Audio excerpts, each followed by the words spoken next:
Today's Friday, February 10th. I'm Dylan Arms. And I'm Jordan Boknowski. And you're watching CTV.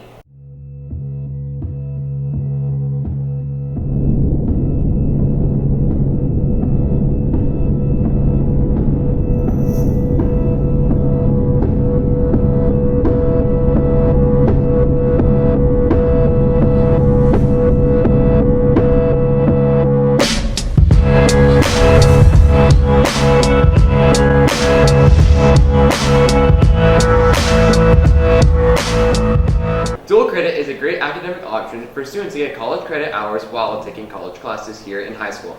Here's Hannah with more on the story. The dual credit program is an exciting way for Coronado students to earn both high school and college credit. Dual credit is a program by which students can earn high school credit for courses that they need to graduate, but they can also earn college credit for some of the basic classes that all students have to take. We're doing both the high school curriculum and also the college curriculum, and it is a more rigorous course, but it's different from an AP course in the fact that you just have to pass the class and there is no AP exam, so regardless of whether you take an exam or not, you will get the college credit for taking that class.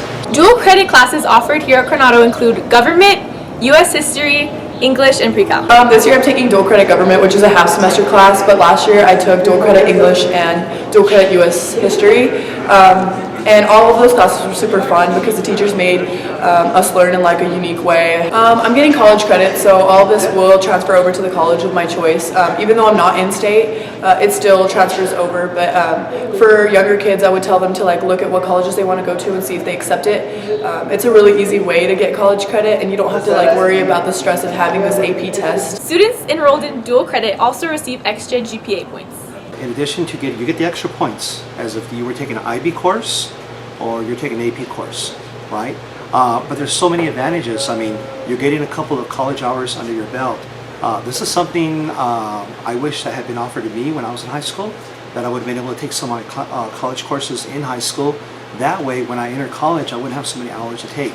If a student is interested in taking dual credit classes, they need to let their counselor know. And we sign them up temporarily for the dual credit U.S. history, let's say. Once we know that, we call them down and they first of all have to apply to EPCC. They have to fill out an Apply Texas. Once they've done that, for dual credit, we will begin testing on April, I believe it's 5th. It's Parent-Teacher Conference Day. And any students that we've identified that have taken the PAM, that have done the Apply Texas, and then once they qualify, we can put them in. If you're interested in dual credit, go talk to your counselor today. This is Hannah Gopin reporting from CTV. Back to you. After this commercial break, we'll have sports with Aiden. It might seem crazy what I'm about to say. Sunshine, she's here, you can take a break. I'm a hot air balloon that could go to space.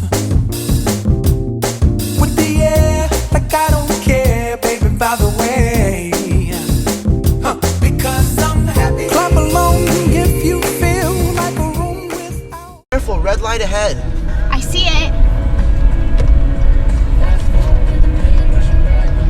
Logan, you can't be on your phone and driving. That's illegal. I'm fine. Logan, slow down. There's a speed bump. Oops. That's a horrible parking job. I thought this was right. Want to learn from the best? Go to Sun City Driving School located on North Mesa and Colony Cove 2. This is Aiden Ehrlich with sports. The baseball team is off to a start on February 21st. Here's Beck with the story. Boys baseball season is about to start, so we decided to ask some upcoming and returning varsity players how they will think the season will go. It feels good knowing that I have experience under my belt at the varsity level instead of walking into something that I've never been into before as a junior.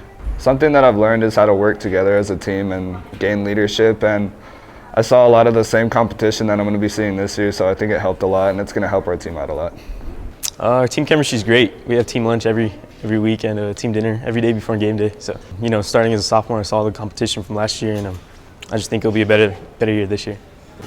The Coronado baseball team is expected to have a strong season, so come out and support your T-Birds. I think kids are pretty excited. It's always exciting. Baseball is a great game. It's time for us to get going.